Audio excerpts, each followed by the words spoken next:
Tercer domingo que vamos a hablar sobre la resurrección.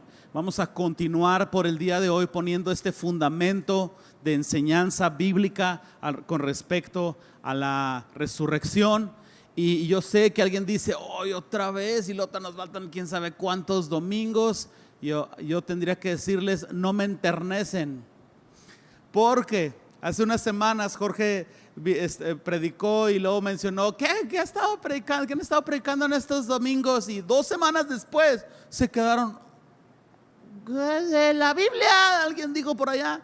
Y entonces si ustedes me preguntan, yo por mí de aquí nos vamos hasta diciembre para que quede la resurrección bien clara, pero voy a tener misericordia y hoy es el último domingo de esta manera así tan doctrinal, pero hoy vamos a enfocarnos en cómo vamos a aplicar estas verdades, cómo benefician nuestra vida, cómo fortalecen nuestra fe, cómo impacta a nuestras vidas estas enseñanzas. Y les quiero decir algo, naturalmente la resurrección de Jesús es central en la fe cristiana.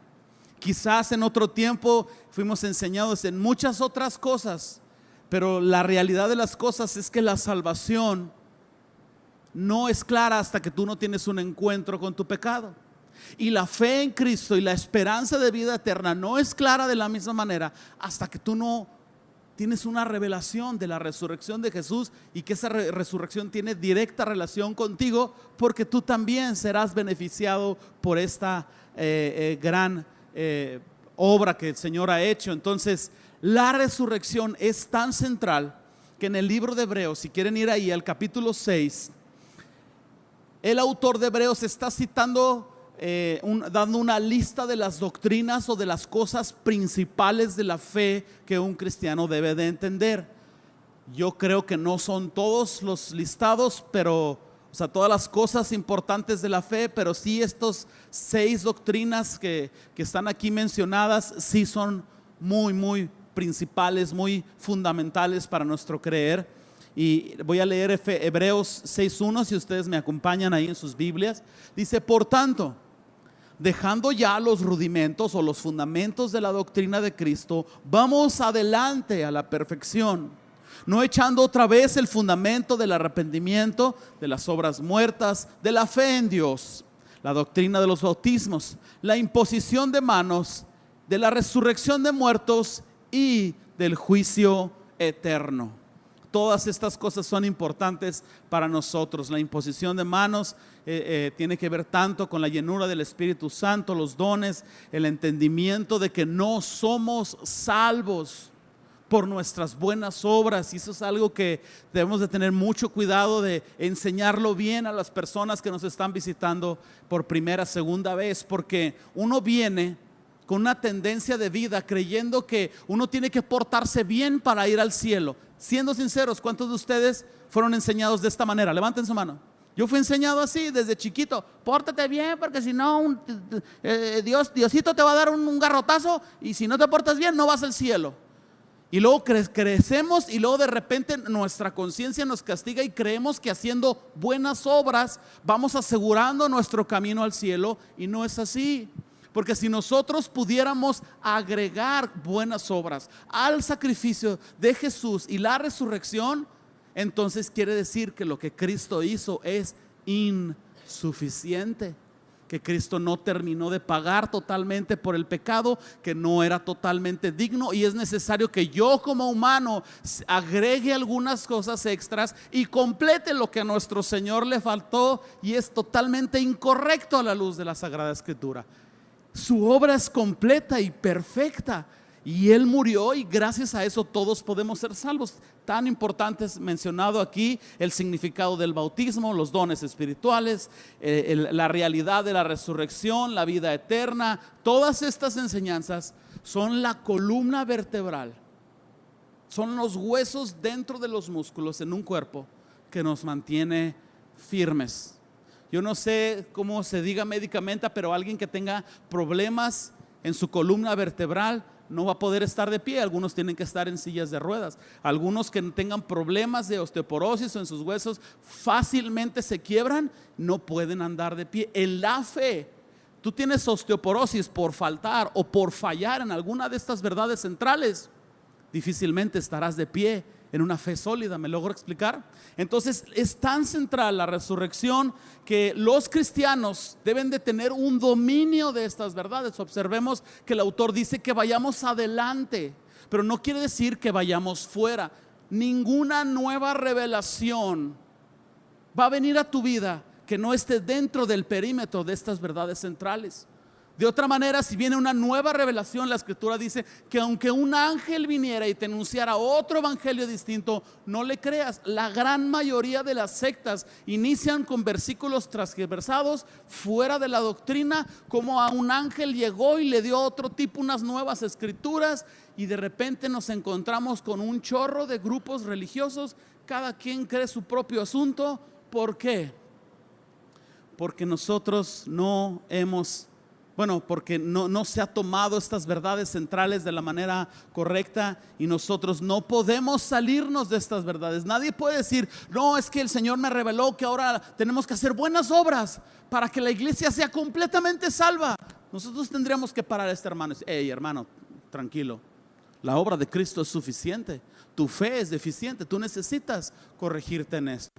Una nueva revelación no se va a salir de esta verdad. Los cristianos maduros se supone que deben de enseñar a los nuevos creyentes en estas verdades, no solo enseñarlos verbalmente, enseñarlos diciéndoles, mira, así son las cosas y mira, esta es la manera en como yo vivo. En base a la resurrección yo vivo por lo eterno. En base a la resurrección yo creo que he sido perdonado y que he sido transformado, y yo creo que el Señor vendrá un día. Por lo tanto no hay tiempo que perder. Vamos a predicar el evangelio. De nada serviría que lo enseñáramos y luego no lo viviéramos. ¿Están de acuerdo conmigo? Entonces los cristianos deben de tener un dominio de estas verdades a fin de ir más allá.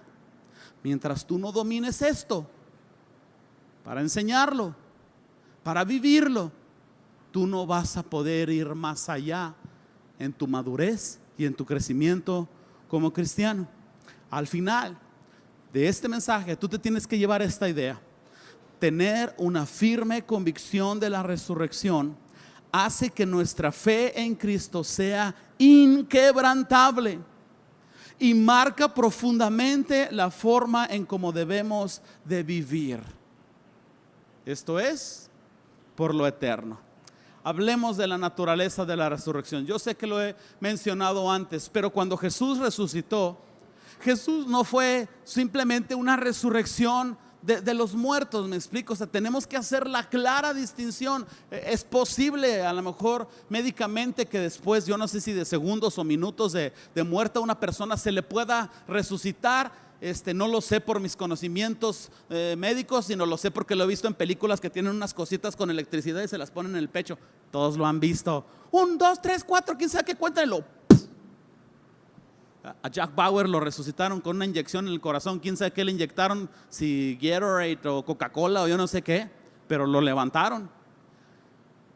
La resurrección de los muertos de Jesús es mucho más que esto. Estamos hablando 3 días después.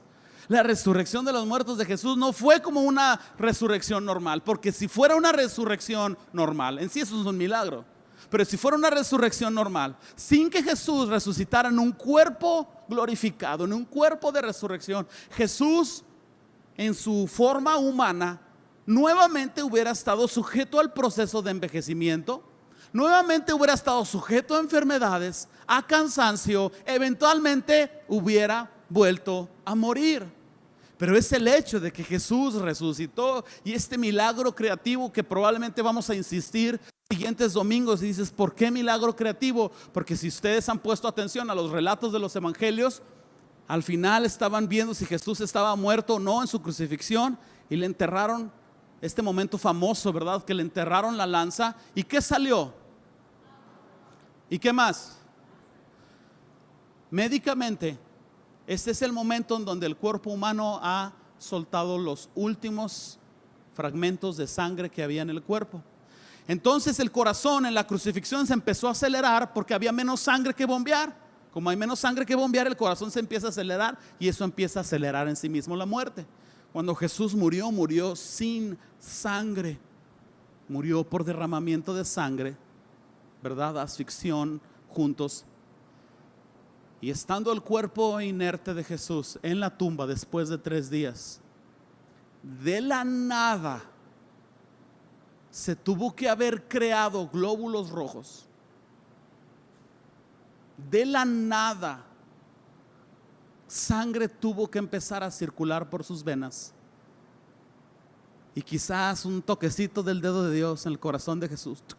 Pum, pum, pum, pum, pum, pum. Y como bombeó sangre, los pulmones se expanden. Y entendemos la resurrección de Jesús. Esto es un milagro creativo. Y de esa misma forma vendrá un milagro creativo a todo aquel que muera y haya muerto hace no sé cuántos años atrás. El Señor tendrá el mismo milagro creativo. Y entonces la Biblia nos dice que Jesús resucita y es el primer fruto que muestra cómo va a ser la siguiente cosecha. Y entonces vamos a resucitar en estos cuerpos glorificados, quizás en alguna edad adulta, pero joven, quizás totalmente perfeccionados. A los discípulos les costó un poco de trabajo de primera instancia reconocer a Jesús porque estaba tan perfeccionado. Me explico, que ya no había en él ningún efecto de la muerte y de ningún proceso de envejecimiento. Entonces nosotros vamos a tener ese mismo tipo de cuerpo glorificado, un cuerpo de resurrección, pero con una diferencia muy importante. Cuando Jesús resucitó de entre los muertos y apareció a sus discípulos, les dijo: paz a vosotros. Y lo primero que hizo fue que mostró sus heridas, mostró sus manos, usaban sandalias, mostró sus pies, mostró su costado. Les mostró las heridas y Jesús en su cuerpo perfeccionado tenía estas marcas. Si ustedes me acompañan al Evangelio de Juan, versículo 20, vamos a leer una parte muy interesante. Ahí está Jesús mostrándose a sus discípulos. Sí.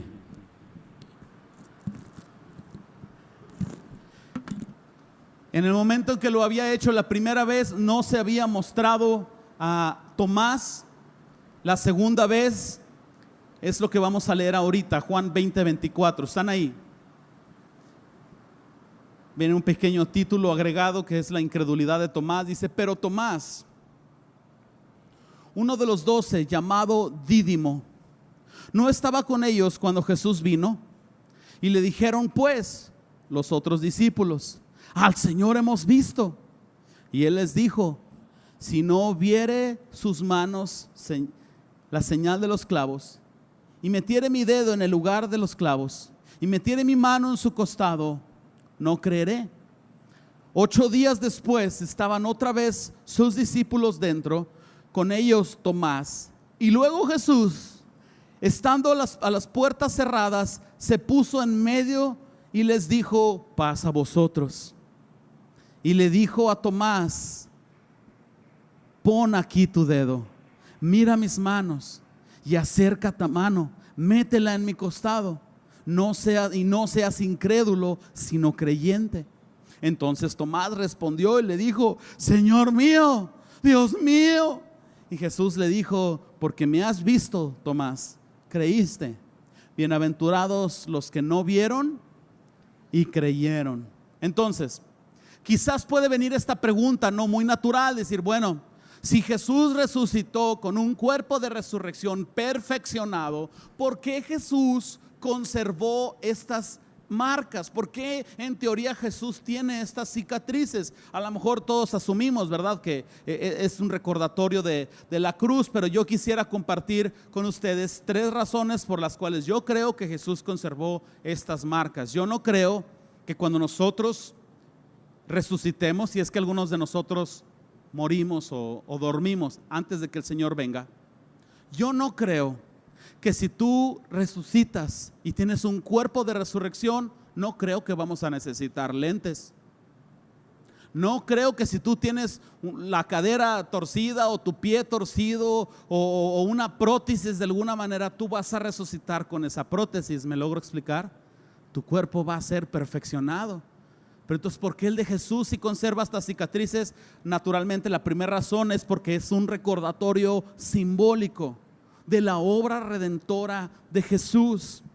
A Jesús siempre se le va a recordar como el Cordero de Dios. Cuando tú lees el Apocalipsis, en el cielo hablan del Cordero de Dios que es digno de tomar el rollo. Siempre se va a recordar a Jesús como el Cordero del sacrificio, pero eso no quiere decir que siempre Jesús va a estar en sacrificio, que siempre Jesús va a estar ahí muerto. Por eso es incorrecto tener un crucifijo, porque Jesús ya no es hecho maldición por el pecado. Ya no es hecho maldición por el pecado. Jesús resucitó, y por eso nosotros los cristianos no usamos en sí un crucifijo. Quizás una cruz te recuerda el sacrificio, pero no hace ver a Jesús como todavía continuando pagando por el pecado. Ya se pagó por el pecado. Entonces siempre se le va a recordar a Él como el Cordero de Dios, y estas marcas son este recordatorio simbólico. La segunda razón por la cual yo creo que Jesús conservaba estas marcas es porque para mí es una manera simbólica del Señor decirnos que nosotros también vamos a conservar algunas cicatrices. A lo mejor no en el cuerpo físico, pero la realidad de las cosas es que cuando nosotros llegamos a los pies de Cristo, llegamos con una vida hecha pedazos en todo aspecto posible. Algunos venimos a los pies de Cristo cuyos padres fueron divorciados.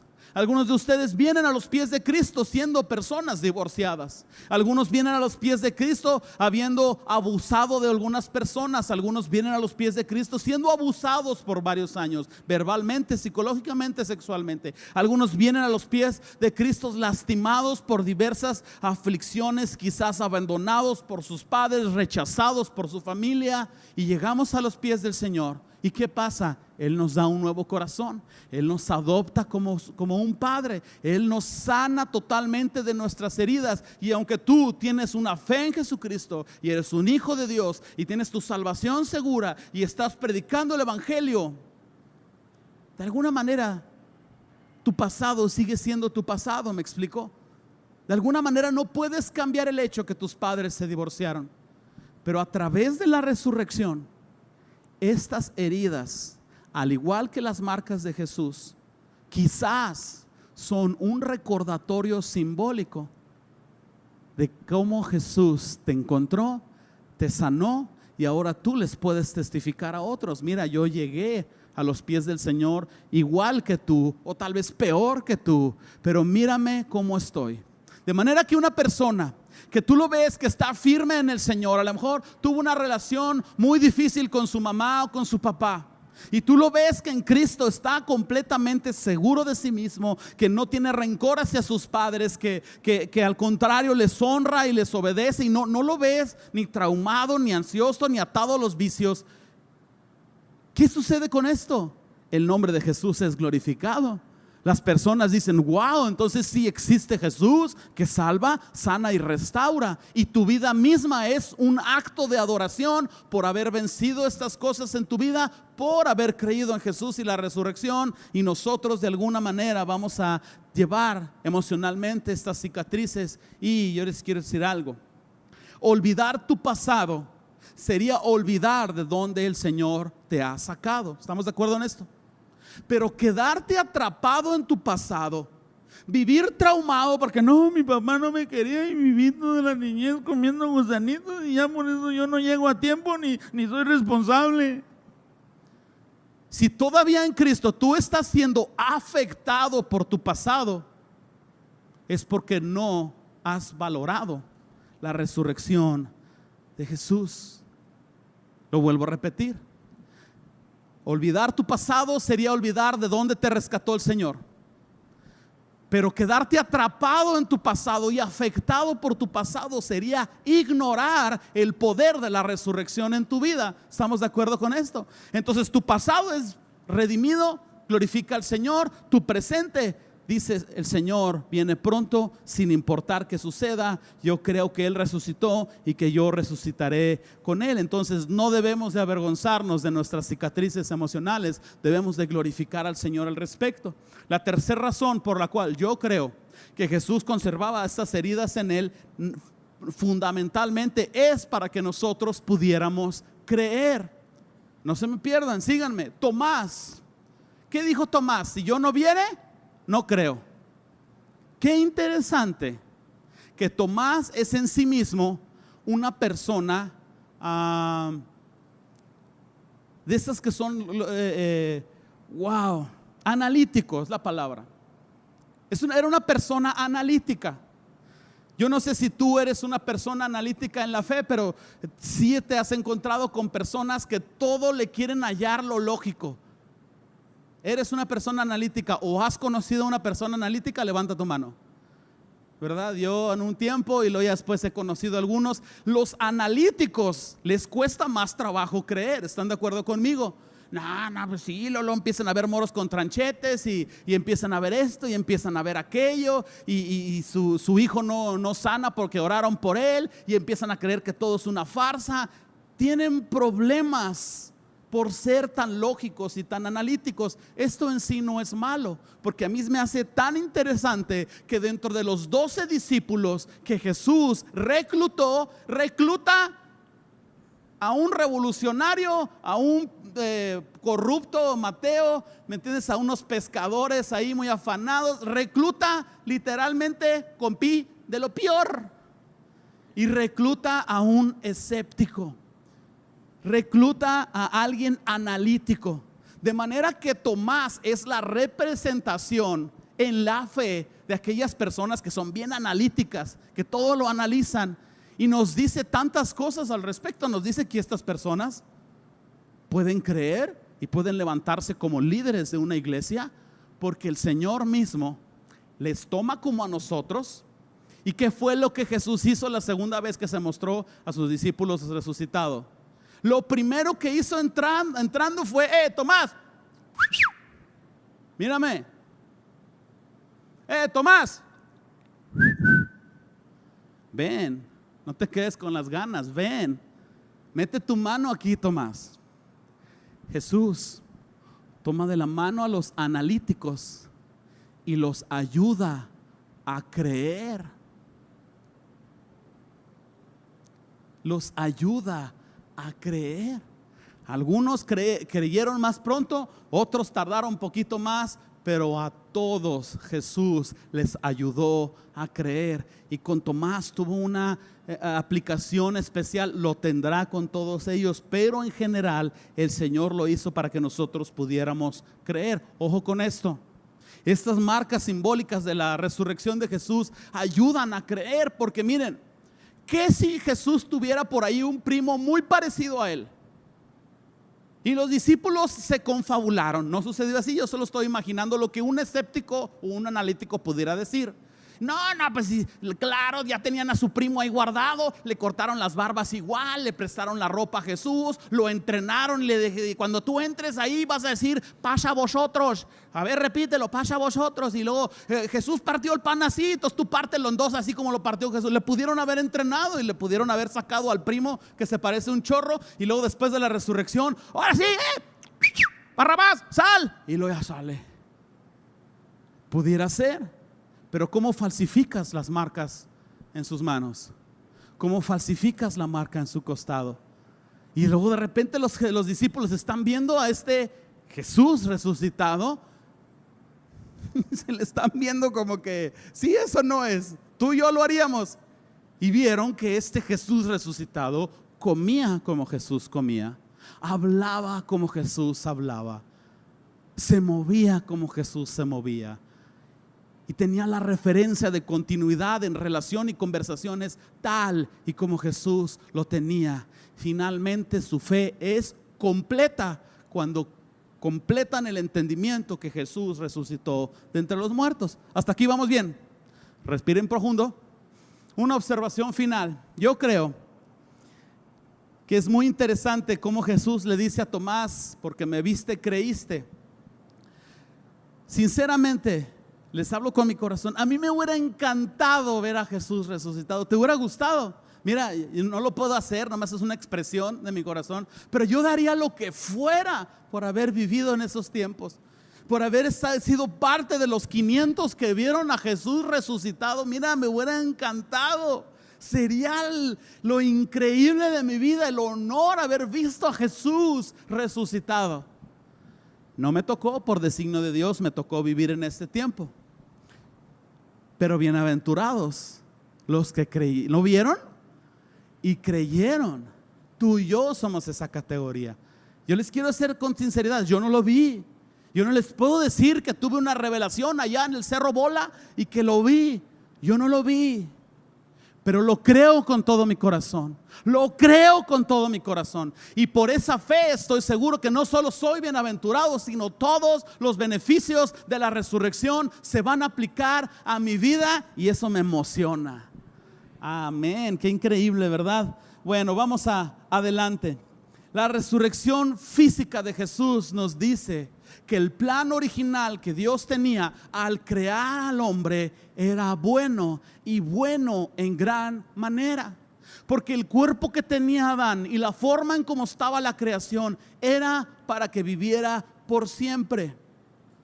Pecó, como todos sabemos, con Adán y Eva. La muerte entró al mundo y ahora el humano tuvo un tiempo límite para vivir, y el humano empezó a envejecer y el humano empezó a enfermarse y tanta maldad empezó a entrar en el mundo. Pero Jesús resucita en un cuerpo que no va a envejecer, en un cuerpo que no va a morir, en un cuerpo que no va a enfermar. Nos dice que nosotros vamos a resucitar de esa manera, y nos dice tanto del plan original que Dios tenía para el hombre. Tanto así que la Biblia dice en las profecías del Apocalipsis que el Señor va a hacer un cielo nuevo y una tierra nueva. Les voy a ser sincero, yo no sé explicar cómo se van a fusionar el cielo nuevo y la tierra nueva. La única cosa que me ha ayudado tanto es pensar que probablemente será como un nuevo huerto del Edén. Un lugar en donde vamos a caminar libremente con el Señor.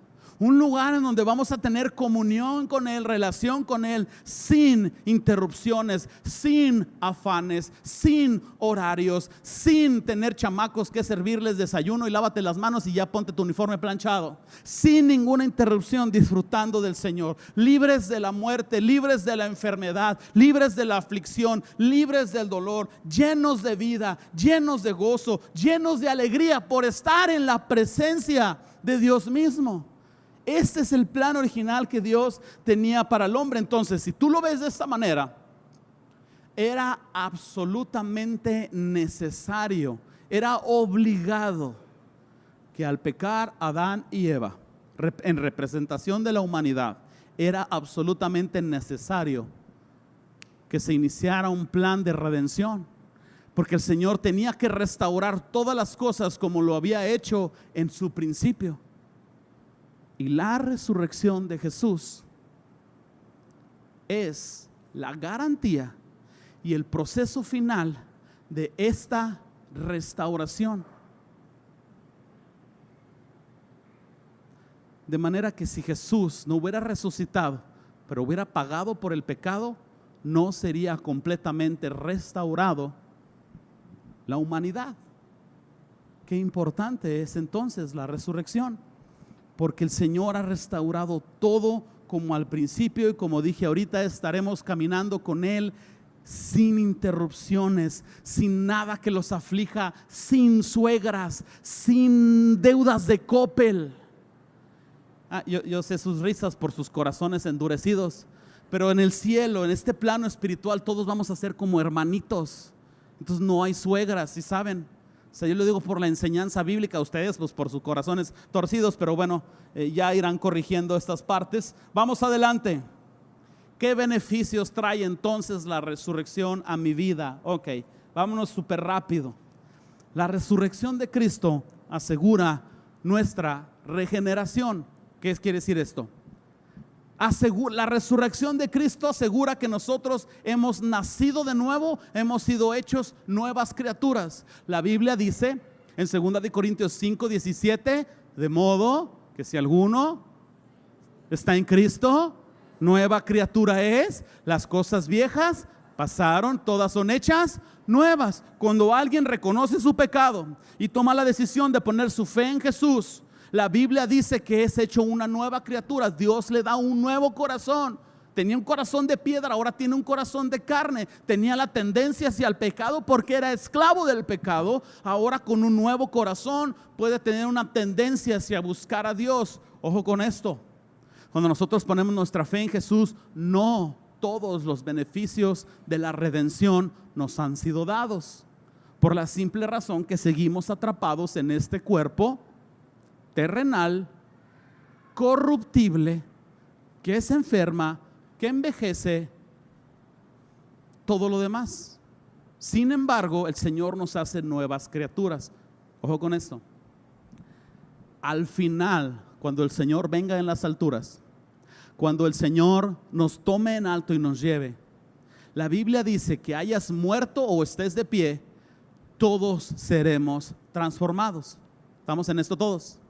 Todos recibiremos en ese momento un cuerpo de resurrección, y cuando ese cuerpo llegue, ya no va a haber en ti la tendencia a pecar, ni a enfermarte, ni nada. Totalmente libres del pecado. Pero la resurrección de Jesús se adelanta a darte un beneficio mientras todavía estamos en esta fase del cuerpo carnal, y nos da la autoridad de decirle no al pecado. Antes no podíamos decirle no, ahora sí podemos decirle no. Quizás este ejemplo te ayude. Imagínate que tú vas a la agencia. Tu fe no debe estar fundamentada en comprar un carro nuevo de agencia, solo es un ejemplo. Pero vas a la agencia y tú dices: yo quiero este carro de este color con estas características. Y la agencia te dice: mira, no lo tenemos ahorita, lo tenemos que mandar a traer. Entonces firmamos los papeles, pero mientras llega tu carro nuevo tal y como tú lo quieres, nosotros como agencia te vamos a dar un beneficio y te vamos a dar las llaves de este carrito. Mientras llega tu Cheyenne, te vamos a prestar esta S10. Te va a llevar, te va a traer. Cuando llegue tu Cheyenne, nos entregas esta camioneta y te damos y la Cheyenne a pa. Entonces la agencia se asegura de que no andes a pie y que tengas los beneficios que la agencia te da. ¿Hasta aquí vamos bien? La resurrección de Jesús asegura que nosotros hemos nacido de nuevo, y se aplica el beneficio de la resurrección haciéndonos capaces de decir no al pecado. De manera que aunque no tengas el cuerpo de resurrección, puedes, por la fe en Jesucristo, ser libre del pecado. Si tú sigues atrapado en adicciones pecaminosas, es porque tu fe todavía no es completa. Yo te animo a seguir creciendo, yo te animo a seguir creyendo, yo te animo a fortalecer tu espíritu y empezar cada vez más a decir no al pecado. Me voy a brincar este versículo de Romanos que tenemos aquí en pantalla. Héctor, si quieres bríncate Romanos 6:5. Vámonos al segundo beneficio de la resurrección de Cristo. La resurrección de Cristo asegura nuestra justificación. ¿Cómo es esto? En pantalla aparece Romanos 4:22. Dice: por lo cual también su fe le fue contada por justicia. Me quiero parar en este punto. Este pasaje en su contexto está hablando de Abraham. Abraham fue un hombre que vivió muchos años antes de Cristo, pero Abraham le creyó a Dios, y por creer en Dios, su fe le fue contada por justicia. El beneficio de la redención es aplicado a Abraham. Y esto resuelve la incógnita de decir: bueno, ¿y qué pasó con todos los que vivieron antes de Jesús? ¿Son salvos o no son salvos? Si creyeron en Dios por haber visto, tenido un contacto con su palabra, o por haber visto la creación y creer que existe un Dios creador, si creyeron en Dios, la redención les es aplicada, su fe les es contada por justicia. De otra manera, Dios sería injusto, ¿no? Se llevaría entre los pies, por decirlo así, a todos los que murieron antes del Señor. Entonces Abraham, su fe le fue contada por justicia. Vámonos al 23. Y no solamente con respecto a él se escribió que le fue contada, sino también respecto a nosotros, quienes ha de ser contada. Esto es, a los que creemos que él levantó de los muertos a Jesús, Señor nuestro, el cual fue entregado por nuestras transgresiones y resucitado para nuestra, ¿qué dice ahí? ¿Qué quiere decir esto? Que al Padre, al resucitar a Jesús de entre los muertos, está afirmando esto: ya no es necesario que Jesús permanezca en maldición por el pecado. Al resucitar a Jesús de entre los muertos, Dios el Padre está diciendo: ya no es necesario que Jesús permanezca muerto, porque ya ha sido pagada toda la deuda. De manera que nuestra justificación es asegurada porque ya fue pagada toda la deuda. Cuando Jesús dice en la cruz, consumado es, lo que está diciendo Jesús, el humano ya no debe nada. Tú dices, pero ¿y todos los que van a pecar en el futuro? El humano ya no debe nada, porque todo fue pagado. Todo el pecado del pasado, todo el pecado del presente, todo el pecado del futuro fueron pagados en el castigo de Jesús. Y cuando el Señor resucita a Jesús entre los muertos, está afirmando esta verdad. Y pudiera venir una pregunta muy genuina. Alguien pudiera decir, bueno, ya me reburujé. Y entonces, ¿por qué el humano, si muere sin poner su fe en Jesús, se va al infierno si se supone que la humanidad ya no debe nada? Pudiera surgir esta duda genuina. Y la respuesta más sencilla y más clara es que precisamente de eso se trata el mensaje del Evangelio. La humanidad ya no debe nada, pero la humanidad no lo sabe. Y nosotros hemos sido encomendados a decirles, oye tú amigo, ¿sabías que Jesús murió por tus pecados? Ya no debes nada. Lo único que tienes que hacer es creer que esto sucedió y se aplica el beneficio de la salvación a tu vida. Visto de esta manera, qué simple es y qué fundamental es entonces predicar el Evangelio a los que todavía no han creído. Número 3, perdón que vaya tan rápido. La resurrección de Cristo asegura que también nosotros recibiremos cuerpos de resurrección. Creo que ya lo hemos dejado bastante claro ese número 3. Número 4, la resurrección de Jesús nos produce ánimo para vivir por lo eterno. ¿Cómo es esto? Mencionamos ya que los primeros creyentes vivieron persecución. Tú y yo no vivimos persecución. Estuve en la boda civil de José y Lenny, estábamos ahí con ellos y yo les estaba diciendo que gracias a Dios que nuestro gobierno, a pesar de lo que sea, nuestras leyes nos permiten realizar una boda civil. Pudieran prohibirlo y decir de ahora en adelante anulamos esto porque como gobierno no creemos que el matrimonio esencialmente deba ser hombre y mujer, sino puede ser de la manera en que quieran. Si el gobierno reformara las leyes, yo no sé si la Constitución, y estableciera esto, no tendríamos la bendición de casarnos por el registro civil, ni los beneficios que la ley natural nos otorga. Pero gracias a Dios que ahora nosotros no somos perseguidos por nuestra fe, no solo en Cristo, sino en creer que Dios creó a hombre y mujer. No somos perseguidos ni prohibidos en esto. Gracias a Dios que podemos rentar un local, predicar libremente, salir a las calles con pancartas y decir libremente que Jesús es el Cordero de Dios que quita el pecado. Gracias a Dios por esto. Pero los primeros cristianos no tuvieron este beneficio. Fueron perseguidos por su fe, atormentados, crucificados, encendidos en fuego, aserrados, cortados por un serrucho a la mitad, lanzados a las fieras salvajes en el Coliseo romano. Y la única esperanza que los mantenía en su fe a estos hombres era saber y creer con todo su corazón que es un instante de dolor comparado con la vida eterna. Y la vida eterna empieza con la resurrección. De manera que la resurrección aplicada a nosotros es el fin, enfermedad, dolor, tribulación, y es el momento en donde resucitamos en gloria. ¿Qué quiere decir esto? Que en la resurrección, al tú resucitar, serás inmediatamente recompensado por cada vez que tú dijiste no al pecado. Vale la pena decir que no al pecado.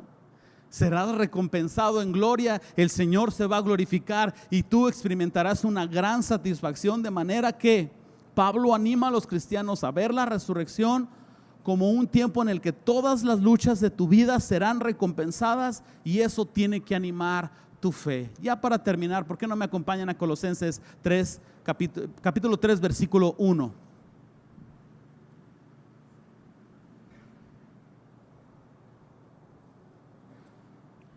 Colosenses 3:1 dice: si pues habéis resucitado con Cristo, déjenme pararme aquí. ¿A qué se refiere con esta parte? Bueno, no está aquí. ¿A qué se refiere con esta parte? Habéis resucitado con Cristo. Naturalmente, la resurrección y la parte final de la redención todavía no llega. ¿Estamos de acuerdo en esto? Entonces se refiere al momento en que tú tienes tu fe puesta en el Señor. Entonces, si pues habéis resucitado con Cristo, antes de leerlo, fíjense lo que estamos leyendo. Si pues habéis resucitado con Cristo, eso quiere decir que entonces la resurrección forma parte de tu firme convicción. Entonces, buscad las cosas de arriba, donde está Cristo sentado a la diestra de Dios. Poned la mira en las cosas de arriba y no en las de la tierra, porque habéis muerto y vuestra vida está escondida en Dios. Y cuando Cristo vuestra vida se manifieste, entonces vosotros también seréis manifestados con Él en gloria. ¿Crees que Jesús resucitó de los muertos? ¿Crees que serás tú resucitado de entre los muertos? ¿Crees que si no has muerto para el día del Señor, de todos modos serás raptado y te encontrarás con el Señor en gloria? ¿Lo crees? Entonces Colosenses nos está diciendo que si tú crees esto, tu estilo de vida no tiene que ser por lo terrenal, por tener un mejor carro. Quizás un mejor carro para gastar menos, sí, pero no un carro para vanidad. Tu vida no tiene que estar puesta en lo terrenal de decir, yo quiero una casa más lujosa, más grande. Yo quiero gastar todo mi dinero cada 3 meses en Cancún. Tu vida no tiene que estar puesta en lo terrenal, tu vida tiene que estar puesta en las cosas de arriba, de manera que la convicción de la resurrección tiene que producir en tu vida, tiene que impactar tu fe de tal manera que tú vivas por los valores espirituales y tú vivas por la resurrección. En conclusión, unos discípulos van camino de Emaús, Jesús se aparece a ellos, les habla algunas cosas y estos hombres, aunque sus ojos estaban velados, no reconocieron a Jesús, dijeron algo, que su corazón ardía cuando escuchaba las palabras de Jesús resucitado. Yo creo que nuestros corazones tienen que arder de la misma manera al escuchar que Jesús es la resurrección y la vida.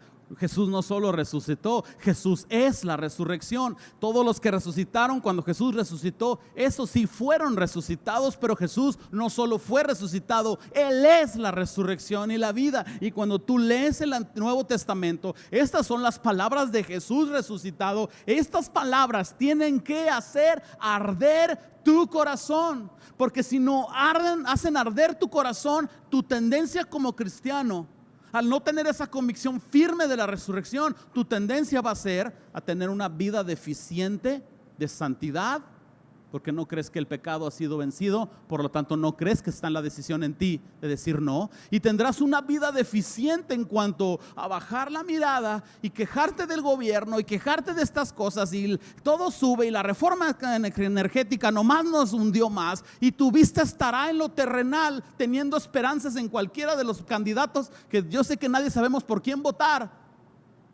pero con una firme convicción de la resurrección tú dices, mi esperanza está en el Señor.